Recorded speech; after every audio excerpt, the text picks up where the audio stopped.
Imaginez une armée si vaste qu'à aucun moment il n'a été possible d'en connaître la taille exacte. Une armée d'une ampleur telle que les ressources de millions de mondes doivent constamment la nourrir de nouvelles recrues et de nouvelles armes. Et une armée qui doit défendre un empire qui s'étend à toute la galaxie. C'est l'Astra Militarum, les armées humaines de l'Empereur Dieu et l'institution militaire primaire de l'Imperium à travers laquelle elle exerce son pouvoir sur les étoiles. Il est difficile de concevoir la taille de la garde impériale et l'ampleur de ses opérations, car rien dans toute l'histoire de l'humanité n'a jamais réussi à la reproduire, mais aucune guerre n'a jamais atteint l'ampleur des conflits qu'elle doit mener. Pendant des générations, des mondes entiers ont envoyé leurs jeunes hommes et leurs jeunes femmes dans les étoiles pour combattre dans l'Astra Militarum, les voyant rarement voire jamais revenir et en entendant rarement parler de leurs exploits, sachant seulement qu'ils combattent pour l'Empereur Dieu contre les ennemis de l'humanité entière. Des planètes sont également consacrées à la production constante d'armes et de matériel pour la garde impériale. Des mondes forges qui produisent sans cesse des tanks et des canons, tandis que des planètes agricoles cultivent de vastes plantations pour nourrir ses soldats. L'échelle de la garde impériale est telle que chaque monde de l'Imperium y contribue d'une manière ou d'une autre, aussi éloigné ou petit soit-il.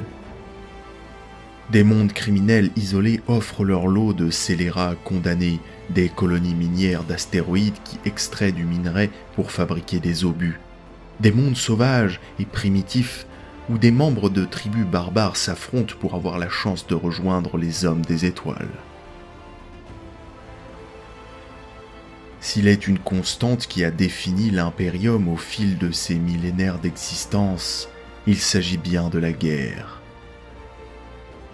L'Imperium a été bâti sur des croisades sanglantes et sur les combats éternels grâce auxquels il perdure aujourd'hui. Même les secteurs à la réputation de régions civilisées ne font pas exception à la règle et possèdent eux aussi leur lot de zones en guerre. Les voyages peuvent exposer à de nombreux conflits, allant des escarmouches à petite échelle menées par des factions d'ouvriers rebelles, jusqu'au carnage planétaire provoqué par des incursions xénos ou pire. L'Astra Militarum est la plus vaste force homogène de combat de la galaxie. Réunissant des troupes de milliards d'humains soutenues par des légions de blindés et d'artillerie, l'Astra Militarum livre une guerre incessante pour la survie de l'humanité.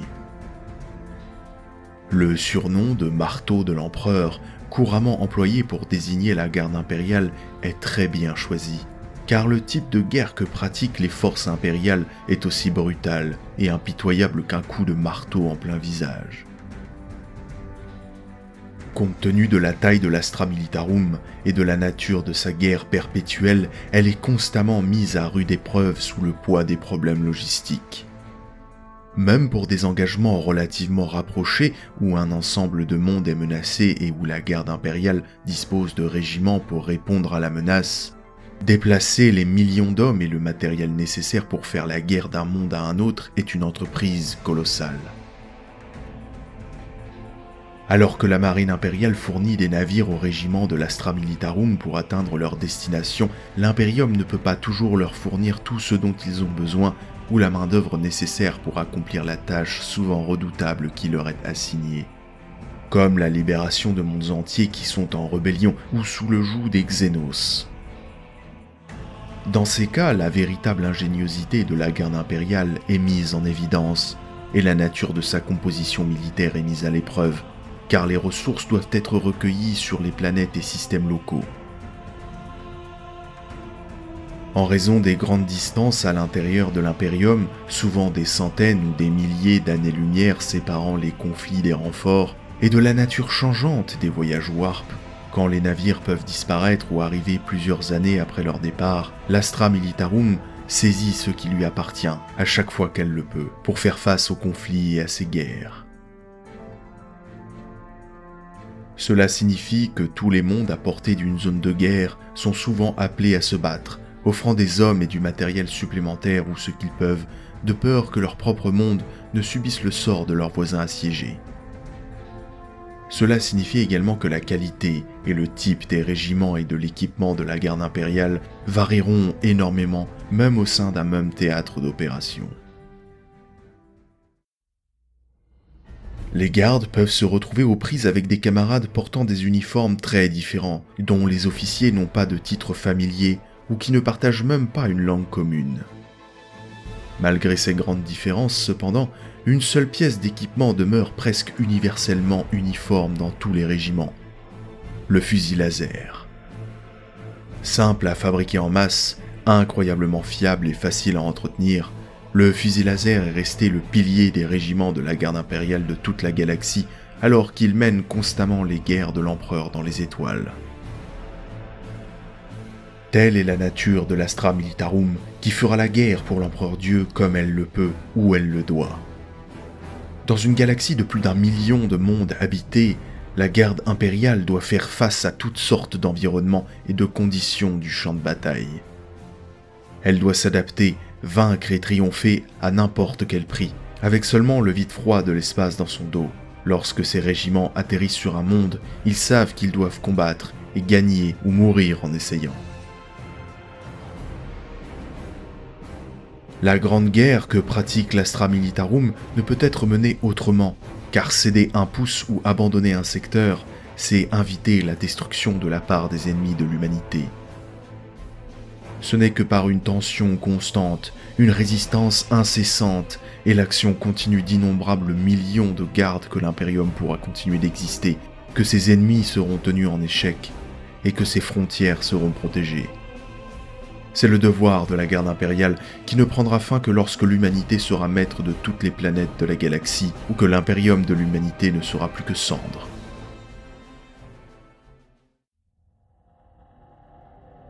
Les origines de l'Astra Militarum remontent à la Grande Croisade, lorsque l'empereur conquit les étoiles et forgea l'impérium de l'humanité. Les légions de Space Marines étaient en première ligne de ces combats. L'Adeptus Astartes comptait les meilleurs guerriers jamais engendrés par l'humanité, et chacun d'eux valait plus de 10 hommes ordinaires. Mais en dépit de leurs talents martiaux, les Space Marines n'étaient pas assez nombreux, et la demande croissante en soldats de cet empire naissant forçait les légions à s'éparpiller toujours plus à travers les étoiles. Séparés par des milliers d'années-lumière, les Space Marines se retrouvèrent de plus en plus isolés de leurs frères de bataille. L'empereur avait besoin de plus d'hommes pour éviter que la Grande Croisade périclite. Ainsi fut créée l'armée impériale. L'armée impériale forma une partie vitale des flottes d'expédition envoyées conquérir les étoiles au nom de l'empereur. Une quantité immense de courageux soldats, d'abord des millions, puis des milliards. Des armées de chars et des armadas de vaisseaux furent placés sous le commandement des légionnes Astartes. Au début, l'armée impériale se cantonna à des rôles de garnison et se chargeait de résorber les noyaux de résistance qui restaient dans le sillage des légions. Elle avait pour mission de briser définitivement les reins d'un ennemi déjà démoralisé ou de surveiller les mondes placés sous la bienveillante loi de l'empereur. Cependant, il est probable qu'au moment où la Grande Croisade atteignit la bordure orientale, elle combattait en première ligne aux côtés des soldats génétiquement améliorés de l'Adeptus Astartes, jadis Legiones Astartes. Mais tout changea lorsque la galaxie fut déchirée par la trahison du maître de guerre Horus, qui provoqua le cataclysme qui allait précipiter l'Imperium dans la guerre civile. Pendant cette période, l'Imperium a été divisé et l'humanité s'est repliée sur elle-même dans une guerre sanglante qui a presque vu sa destruction complète. Horus, autrefois l'un des fils les plus dignes de confiance de l'empereur, mena la moitié des légendaires légions Space Marines en révolte ouverte contre l'Imperium qui les avait créés et le maître qu'il s'était juré de protéger. À côté de ces légions de guerriers génétiquement modifiés, des millions de soldats impériaux, hommes et femmes, venus de toutes les colonies de l'humanité et rassemblés sous la bannière de l'empereur ont marché. À cette époque, ces troupes mortelles étaient simplement connues sous le nom d'armée impériale et comprenaient de vastes flottes de navires de guerre et des milliers de régiments mélangeant blindés, infanterie et armes de soutien, le tout en formation unique et puissante. Quand Horus se révolta, il entraîna avec lui d'innombrables soldats et vaisseaux de l'armée impériale. Ces hommes qui s'étaient battus pour l'humanité pendant la grande croisade de l'empereur, réunifiant l'Imperium, se trouvèrent opposés dans une lutte sanglante pendant que l'hérésie se répandait et que la guerre civile se répandait elle aussi à travers la galaxie. Après la défaite d'Horus et la fuite de ses armées, l'Imperium était en proie au chaos, affaibli et dévasté après de longues années de guerre. Même si le besoin de l'armée impériale était plus grand que jamais, ceux qui restaient craignaient une répétition de la rébellion qui leur avait coûté si cher. Ainsi, alors que l'empereur était inhumé sur le trône d'or, tenu entre la vie et la mort après sa bataille mortelle contre Horus, des plans furent mis en place pour protéger la sécurité de l'Imperium, même contre lui-même, et la structure des armées de l'Imperium fut revue en profondeur. Pour éviter tout risque d'une nouvelle rébellion à grande échelle, les forces de l'Imperium furent divisées. Les légions de Space Marines donnèrent naissance à de nombreux chapitres afin qu'elles n'exercent plus jamais la terrible puissance qu'elles avaient autrefois, tandis que l'armée impériale cessa d'exister en tant qu'entité, car elle fut divisée en différentes institutions. Le lien entre ces flottes et ces armées fut coupé pour qu'aucun commandant de troupes ne puisse diriger des vaisseaux interstellaires et soit ainsi en mesure de rassembler à la fois les flottes et les armées avec la facilité qu'avaient les traîtres de l'hérésie. C'est ainsi que naquirent la flotte impériale et la garde impériale, officiellement baptisée Astra Militarum. L'Astra Militarum fut réorganisée en unités à l'échelle planétaire appelées Militarum Regimentos, qui furent à leur tour divisées en régiments. Des commissaires de l'Officio Prefectus furent intégrés afin d'assurer loyauté et discipline. L'interdépendance de la récente garde impériale empêcherait ainsi qu'un régiment reniant ses serments puisse répandre sa corruption au-delà de son propre monde, ou qu'une mutinerie au sein d'une flotte donne la capacité de ravitailler ou de déployer des troupes au sol. L'Imperium avait tiré les leçons de l'expérience douloureuse qu'avaient été l'hérésie d'Horus. Ceci fut la naissance de l'Astra Militarum telle qu'elle existe aujourd'hui. Divisée par la logistique et séparée par des mondes, elle reste unie par un devoir commun envers l'empereur Dieu de l'humanité.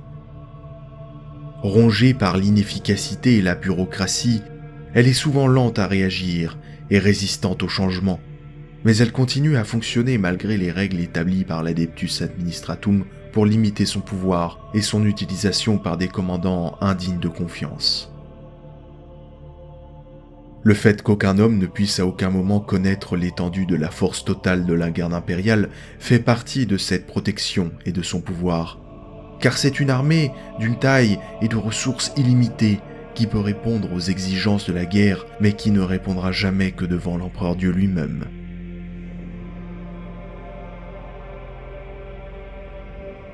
Le commandement et le contrôle de l'Astra Militarum est assuré par un réseau complexe et byzantin de conseillers, d'officiers et de seigneurs travaillant tous ensemble et les uns contre les autres pour déterminer le destin d'un régiment.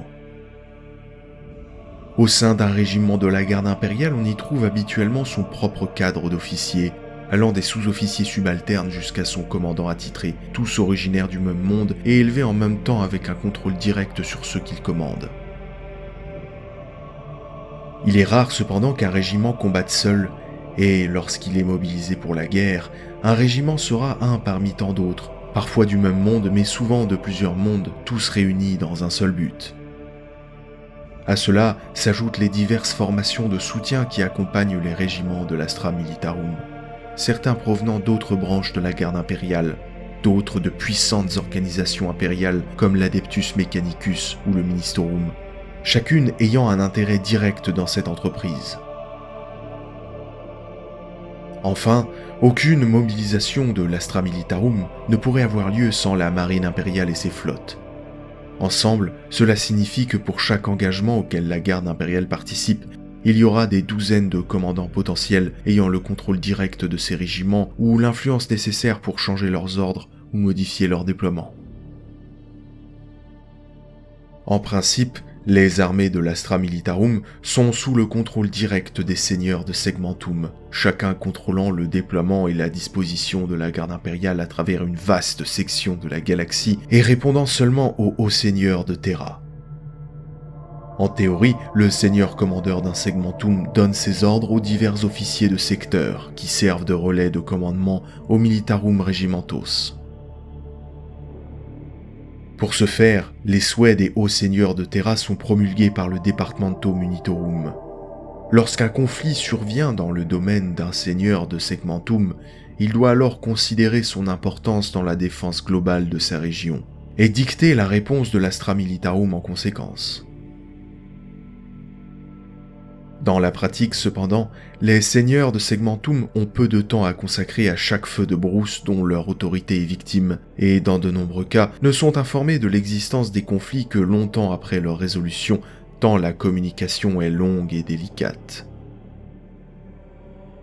Au contraire, alors que les seigneurs du segmentum se concentrent sur les grandes croisades et les longs conflits en cours dans leur région, c'est aux commandants de secteur et même aux commandants de système de prendre les décisions immédiates concernant le déploiement et la mobilisation des régiments de la garde impériale sous leur contrôle.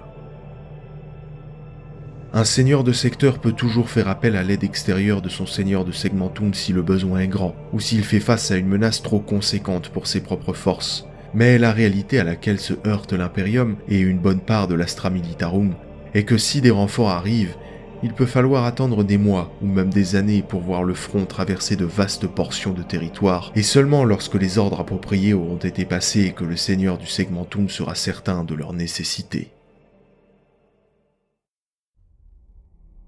En raison de la nature disparate de la structure de commandement de la garde impériale, une part importante du poids des responsabilités incombe aux seigneurs de secteur, aux gouverneurs planétaires et à leurs cadres locaux d'officiers impériaux.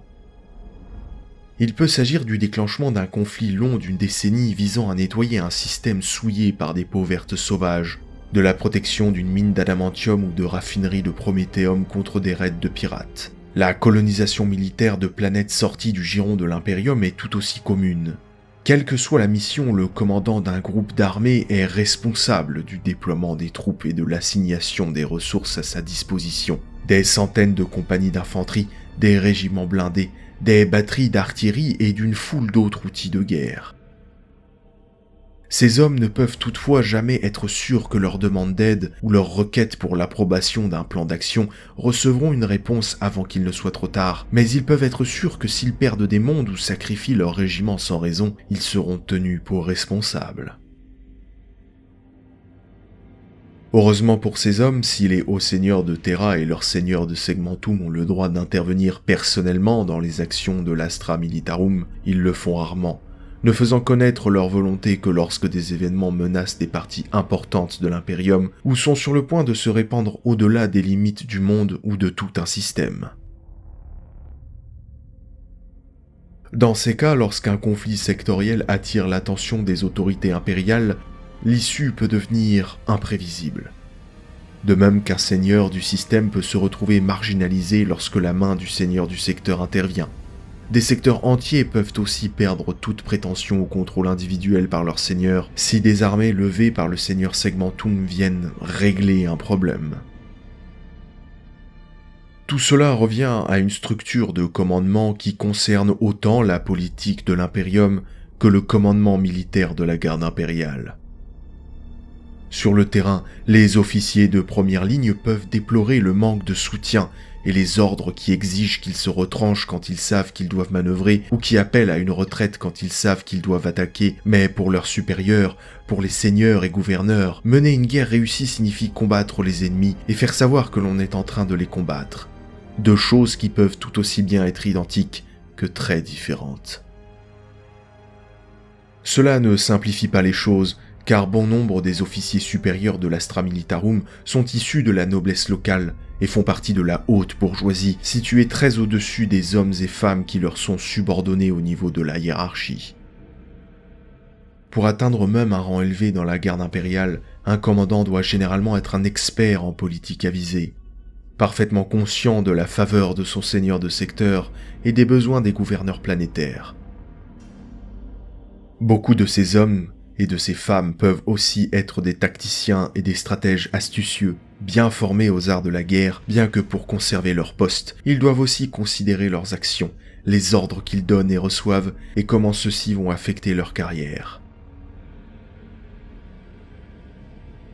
C'est ce climat politique qui est le fléau de l'indépendance et de la prise d'initiative chez de nombreux officiers de l'Astra Militarum.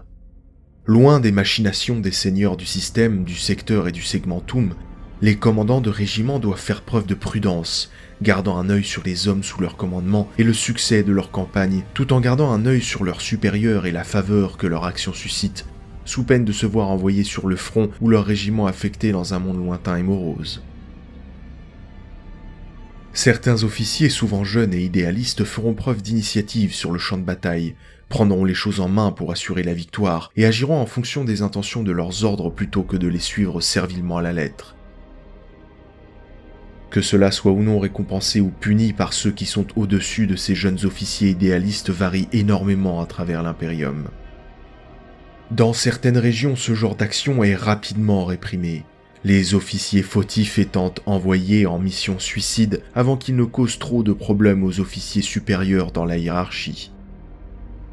Cependant, dans d'autres parties de l'Imperium, ce comportement courageux et spontané peut être récompensé, le jeune officier prenant le commandement et s'élevant finalement assez haut pour mener une croisade à travers les étoiles, au nom de l'empereur. En plus de la chaîne de commandement direct qui descend des seigneurs de Segmentum, il existe de nombreuses personnes et organisations qui exercent une influence considérable sur les officiers de la garde impériale. À tous les niveaux, depuis les compagnies jusqu'au groupe entier de l'armée, l'Astra Militarum regorge de conseillers de toutes sortes, des tacticiens versés dans les secrets de la Tactica Imperialis et des clercs du Ministorum envoyés pour que la foi en l'Empereur Dieu soit toujours aussi forte, aux technoprêtres de l'Adeptus Mechanicus supervisant l'utilisation des anciennes machines de guerre et les psycheurs de la Scholastica Psychana pour leur apporter leur aide en matière de warp. Lorsqu'un officier de haut rang de la garde impériale entre dans une salle de briefing, il est généralement à la tête d'un tel entourage. Des dizaines de conseillers le suivent et murmurent à son oreille chaque fois qu'il doit prendre une décision ou édicter un ordre. Dans certains cas, ces conseillers sont au service de l'Astra Militarum et leurs avis ne sont offerts que sur demande et même à la seule discrétion de l'officier. Dans d'autres, par exemple lorsqu'il s'agit d'institutions aussi puissantes que le Ministorum ou l'Adeptus Mechanicus, ces conseils viendront qu'ils soient désirés ou non, et un officier doit examiner soigneusement s'il doit ou non y donner suite, de peur de susciter des critiques dans des instances très influentes.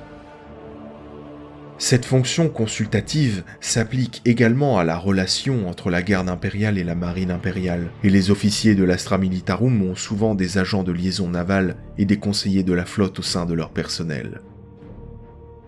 En théorie, la présence de telles liaisons doit aider à coordonner les opérations entre les régiments au sol et les navires en orbite proche, ou dans le cas des régiments en transit, à s'assurer qu'ils ne constituent pas une menace pour le navire. Dans la pratique, cependant, la présence de ces hommes et de ces femmes peut être tout aussi politique que celle d'autres conseillers. Une liaison navale peut être un facteur d'influence important lorsque la présence navale l'emporte sur celle de la garde impériale, ou comme un espion pour garder un œil sur l'Astra Militarum, de peur qu'un officier opportuniste ne revendique une gloire ou une faveur qui devrait appartenir légitimement à la marine impériale.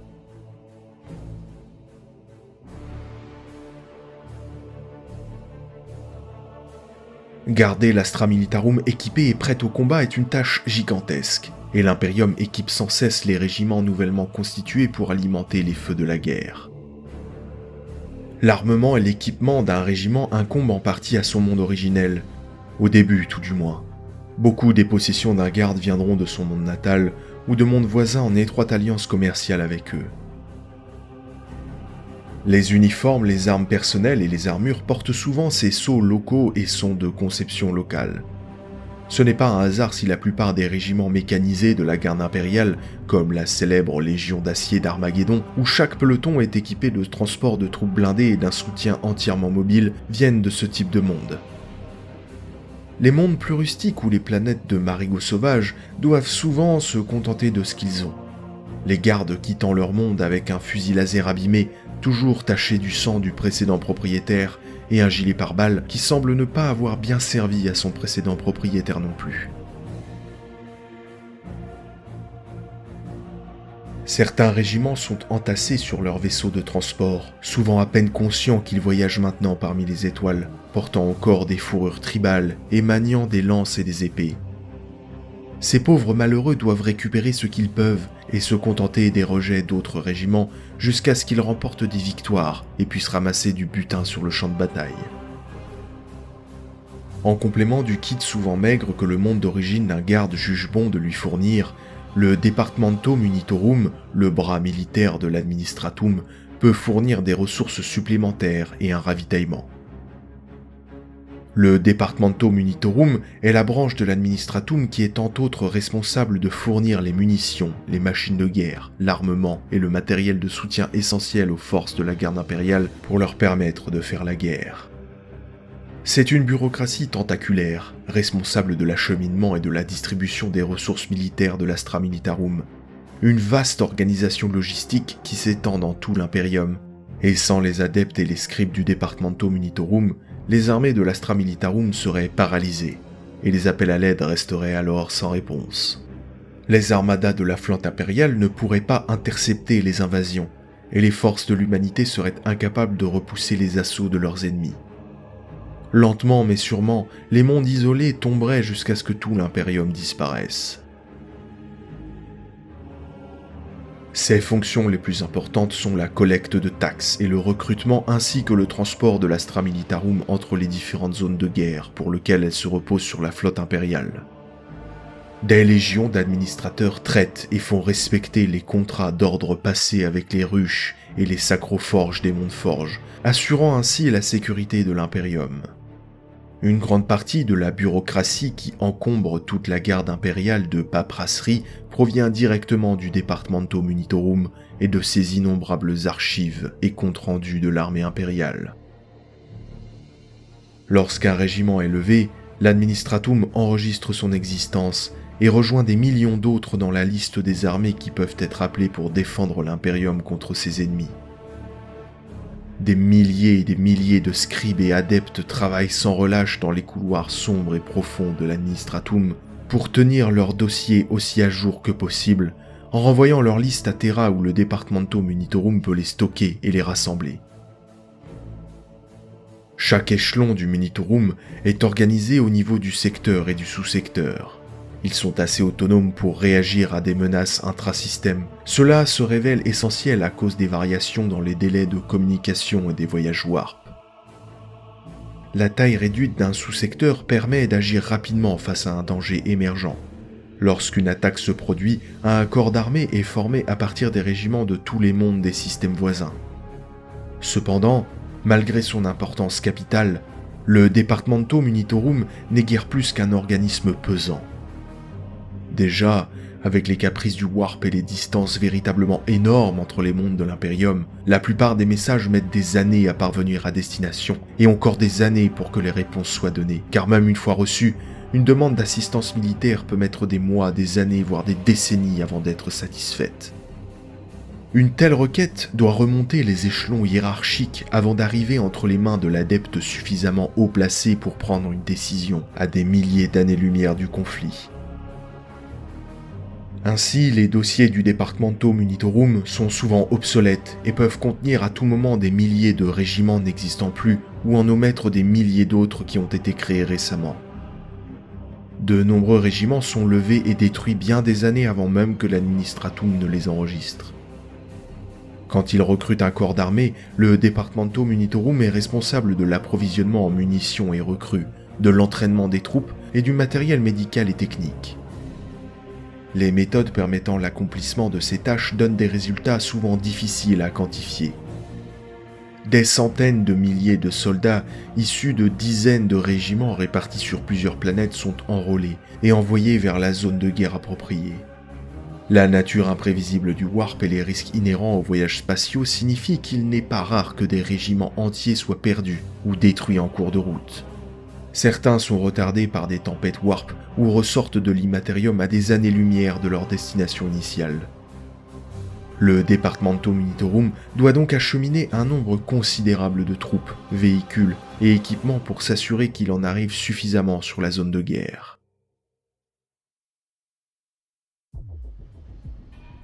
Chaque commandant impérial, également nommé seigneur planétaire ou gouverneur impérial, est responsable de la défense de son monde. C'est un devoir crucial, car chaque planète doit être en mesure de se défendre contre les déprédations de la myriade de ses abominables ennemis pendant des mois, voire des années, avant que des renforts n'arrivent. Ainsi, les seigneurs planétaires ont à charge de recruter, équiper, entraîner et entretenir des armées. Sur certains mondes, ces dernières sont simplement une petite garnison ou une armée officielle. Sur d'autres, il s'agit de dizaines d'armées distinctes, de tribus ou de gangs de ruches, souvent antagonistes, mais qui s'unissent lorsqu'il est nécessaire de repousser un envahisseur. Dans tous les cas, ces forces ne quittent jamais le sol de leur planète. Chacune de ces forces est un corps individuel au sein de l'Astra Militarum, un Militarum Regimentum à part entière. Libre à lui de défendre son monde et d'appliquer ses propres lois tant qu'elles n'entrent pas en conflit avec celles de l'Imperium et tant que la dîme est honorée. Dans le cadre de la dîme annuelle, un gouverneur impérial a le devoir d'envoyer 1/10 de ses armées, ou plus si le Departamento Munitorum le juge nécessaire. Ce sont ces régiments offerts en tribu qui mènent les guerres de l'Astra Militarum. Le nombre exact de régiments levés dépend du niveau de dîme du monde en question et de la distance de la zone de guerre la plus proche. Pour un monde ruche comme Armageddon, aux prises dans une guerre sans fin, il n'est pas rare que le recrutement s'élève à plus de 100 millions d'hommes et plusieurs millions de chars, ce qui ne représente qu'une petite fraction d'une population totalisant plusieurs dizaines de milliards d'âmes. Un agrimonde isolé devra payer une dîme beaucoup moins élevée, dépassant rarement quelques millions d'hommes, même si cela reste une part non négligeable de la population. Dans tous les cas, si le tribut ne s'avère pas qualitativement ou quantitativement à la hauteur, le gouverneur impérial risque la condamnation à mort. C'est pour cette raison que les soldats sélectionnés pour rejoindre l'Astra Militarum font toujours, du moins tant que c'est possible, partie des troupes d'élite d'une planète. La garde impériale est responsable de la défense des 2/3 environ de la galaxie contrôlée par l'humanité. Si les puissants chapitres des Space Marines et de la Marine impériale jouent également leur rôle, c'est l'Astra Militarum qui porte le plus grand poids du combat et constitue souvent la première et la dernière ligne de défense pour des milliers de mondes qui ne peuvent compter sur l'aide d'aucune autre partie. En raison de cette tâche gigantesque, il y a presque autant d'adeptes qu'il y a de gardes, qui suivent tous les mouvements, la force de combat et le moral des régiments de la garde impériale.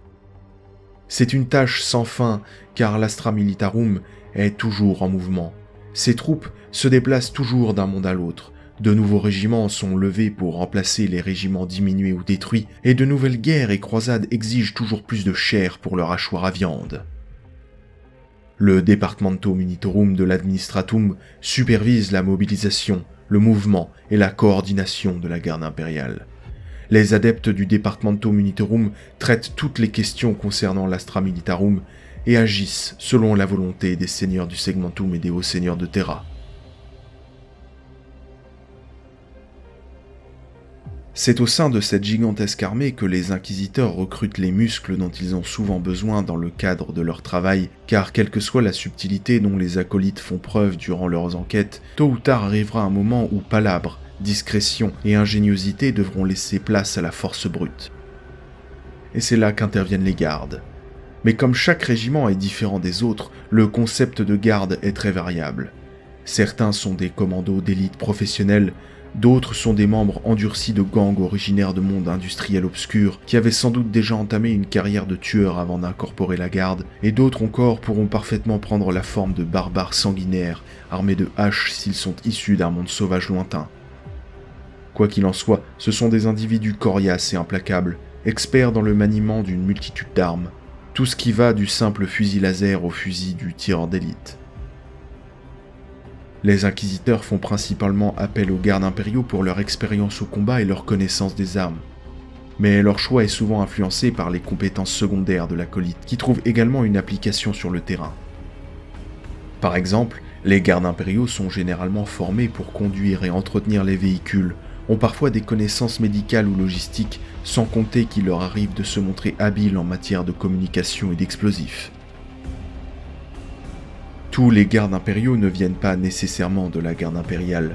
Tout dépend du rôle que compte leur faire jouer leur inquisiteur. Ainsi, certains auront peut-être déjà croisé sa route alors qu'ils travaillaient pour une autre organisation. Certains sont de véritables mercenaires qui louent leurs services et sont à un moment ou un autre de leur carrière obligés de travailler pour l'Inquisition. D'autres sont des truands des ruches qui ont eu la mauvaise idée de tendre une embuscade à l'inquisiteur durant l'un de ses rares déplacements dans la sous-ruche. Quelle que soit son origine, le rôle du garde impérial consiste à se battre. Chaque régiment impérial est alors une force de combat puissante, mais le potentiel meurtrier de l'Astra Militarum n'est atteint que lorsque les pelotons d'infanterie et les escadrons de chars sont déployés conjointement sur le champ de bataille.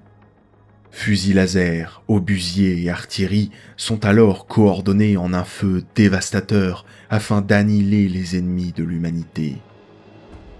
Le Tactica Imperium définit une base autour de laquelle s'organisent les structures de l'Astra Militarum et les escouades sont groupées en fonction de leur catégorie. Les pelotons d'infanterie sont réunis en compagnies d'infanterie qui composeront un régiment d'infanterie. De même, les escadrons de chars seront rassemblés en régiments de chars qui formeront une compagnie de chars. Toutefois, les aléas des combats font que ces théories structurelles ne sont que rarement applicables. À la place, les divers éléments de chaque régiment sont souvent réorganisés lors de déploiements plus flexibles et polyvalents. Sur des milliers de champs de bataille éparpillés dans la galaxie, les soldats de l'Astra Militarum représentent l'implacable bras armé de l'Imperium, et l'une des plus vastes forces arpentant la galaxie. Aussi appelés garde impériale, ces rangs sont gonflés d'une masse d'hommes et de femmes marchant vers d'éternels champs de bataille contre les ennemis de l'humanité. Avec le cran, la détermination, la foi, la fureur et le poids du nombre comme armes, les rangs serrés de gardes impériaux affrontent les plus grandes horreurs de la galaxie, repoussant les monstruosités Xénos et les bêtes démoniaques avec des salves concentrées de laser, tandis que les officiers beuglent leurs ordres par-dessus le rugissement des chars implacables et des tirs d'artillerie massifs. Ce procédé se répète jusqu'à ce que l'ennemi soit écrasé par le coup de marteau final des forces de plus en plus importantes de l'Astra Militarum qui s'amassent progressivement contre lui. C'est ainsi que plus l'attaque contre l'Imperium est véhémente, plus la réponse de celui-ci est violente et implacable. L'Astra Militarum est le bouclier de l'humanité. Seul le sacrifice héroïque de ces milliards de soldats préserve les mondes de l'Imperium.